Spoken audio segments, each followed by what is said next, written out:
সুপ্রিয় দর্শকগণ, দেশ এবং দেশের বাইরে থেকে যেখান থেকে আজকের এই ভিডিওটি দেখতেছেন সকলকে জানাই আন্তরিক শুভেচ্ছা ও অভিনন্দন। আজকে আপনাদের মাঝে আলু কিভাবে আর কি পাপড় যেটা তৈরি করা হয় তো খুব সহজে সেই একটা ডিভাইস বা যন্ত্র দেখিয়ে দিচ্ছি। তো ভিডিওটি স্কিপ না করে সম্পূর্ণ ভিডিওটি দেখুন। চাচা একটু তাড়াতাড়ি করেন।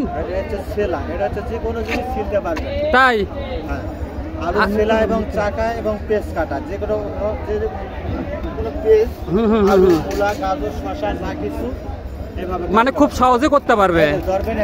এই দেখেন একদম ঝুরির মতো হয়ে যাচ্ছে, অথচ কিন্তু যন্ত্রটি মনে হয় কাঠ দিয়ে তৈরি করেছেন, তাই না? এটা হচ্ছে প্লেন চাকা, যে কোনো জিনিস চাকাও করতে পারবে। ও সেই তো এখানে সিলতে পারবেন, এই যে সেলা কাটা মানে হাতের কাজ যেভাবে সহজ করা দরকার সেভাবে সহজ হয়েছে। আচ্ছা যাই হোক, হ্যাঁ একদম ডিজিটাল মনে হচ্ছে। আঙ্কেল আপনার মাথায় বুদ্ধি আছে বুঝতে পারলাম, যদিও আপনি একজন কাঠ মিস্ত্রি তারপরেও আপনার চিন্তা ভাবনাটা একদম ডিজিটাল।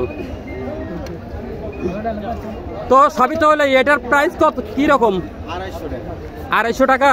দাম তো কমই আছে, অনেক পরিশ্রম করছেন সেই হিসাবে তো 500 টাকা দাম হওয়া উচিত ছিল। না না খুব সুন্দর হয়েছে, খুবই সুন্দর হয়েছে। এইটা আসলে মানুষের নজর কাটবে, ঠিক না? আর এই ডিভাইসটা দেখার জন্য দেখেন এখানে কত অসংখ্য দর্শক উপস্থিত। ভালোই লাগছে। হ্যাঁ